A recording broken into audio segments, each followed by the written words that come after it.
कहानी सुनो में मैं विराट गुप्ता आपका एक बार फिर स्वागत करता हूं। आज की कहानी थोड़ी संजीदा है, जिसका शीर्षक है शहर का डर, जिसे शैलेंद्र पांडे जी ने लिखा था। मुझे ये अखबार में मिली और मुझे लगा कि शायद ये आप सबको भी सुनना चाहिए। कहानी शुरू होती है जहां नाई की दुकान पे कुछ लोग हैं, बैठे हुए हैं जो आपस में बातें कर रहे हैं। नाई अपने काम में जुटा हुआ है और वहाँ शायद कोई एक नया बंदा गांव से आया हुआ है और उस बंदे की किसी से बहस हो गई थी, तो उसके बारे में नाई है जो वो समझा रहा है उसे। तुम्हें वहां बोलने की क्या जरूरत थी? इतना लोग रहे, कोई नहीं बोला, तुम फट से मुंह खोल दिए कि हम जाना थे इन लड़कों को। सवाल जिस अधिकार से पूछा गया उसे जाहिर था कि पूछने वाला उस्ताद था और सुनने वाला जूनियर।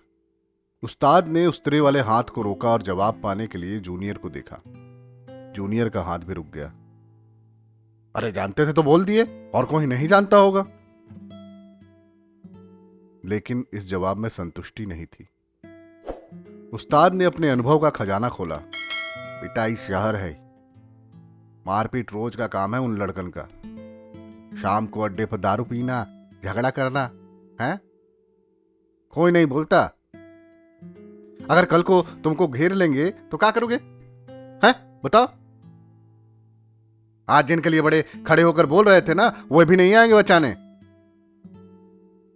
समझे? चुपचाप सलून आओ और घर जाओ, इससे ज्यादा कुछ नहीं।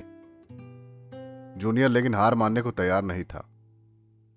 उस्ताद की इतनी लंबी तकरीर के बाद भी उसे यकीन नहीं था कि गांव का उसका तजुर्बा शहर में बिल्कुल 2 कौड़ी का हो जाएगा।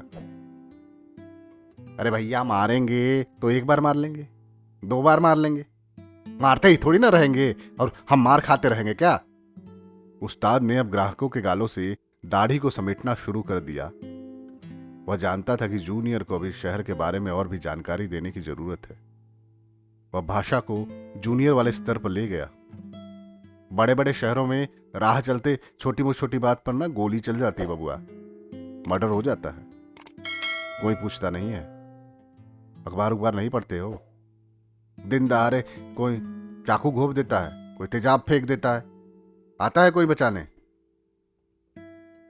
उस्ताद की बात फिर भी लेकिन उस पर अपना असर नहीं दिखा पाई। अब मामला इज्जत का था। उसने अनुभव की पिटारी से इस बार एक भयानक किस्सा निकाला और संवाद में आसपास के लोगों को भी शामिल करने के लिए उसने हुंकारी भरवाई। जान रहे हैं भैया, इसके पहले हम मुंबई में थे। जूहू चौपाटी के पास एक चौल में रहत रही। हमारे बगल में एक आदमी रहा, उसको कोनो मार के नाला में फेंक दी।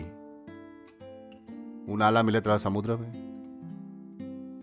अगले दिन लाश जब पनिया में उतरा है तब जाकर पता लगा। उन्हें पूछा, आवत है कि तोहरे साथ क्या हो रहा है? कोई पूछे, आवत है कि क्या हो रहा है, क्या नहीं हो रहा है तोहरे साथ? हम तो इसी चक्कर में मुंबई छोड़ के लखनऊ आ गए कि घर के नजदीक रह, भले 2 पैसा कम मिले। 2 पैसा कम वाली बात पर या इस हादसे पर पता नहीं, लेकिन जूनियर ने कह ही दिया, ठीक कह रहे हो चचा। उस्ताद को अब लगा कि उसकी बात मान ली गई है। जूनियर को शहर के खतरों से बचाने की एक जिम्मेदारी उसने पूरी कर ली है। शहर सबके लिए अलग होते हैं और उसने जो देखा वही बयान किया। ये कहानी तो यही खत्म होती है। मिलते हैं एक नई कहानी के साथ अगले एपिसोड में। तब तक के लिए आप हमारे इस चैनल को सब्सक्राइब कीजिए, हमारे वीडियोस को लाइक कीजिए और हाँ, हमारी कहानियों को अपने दोस्तों और रिश्तेदारों के साथ शेयर करना बिल्कुल न भूलें। धन्यवाद।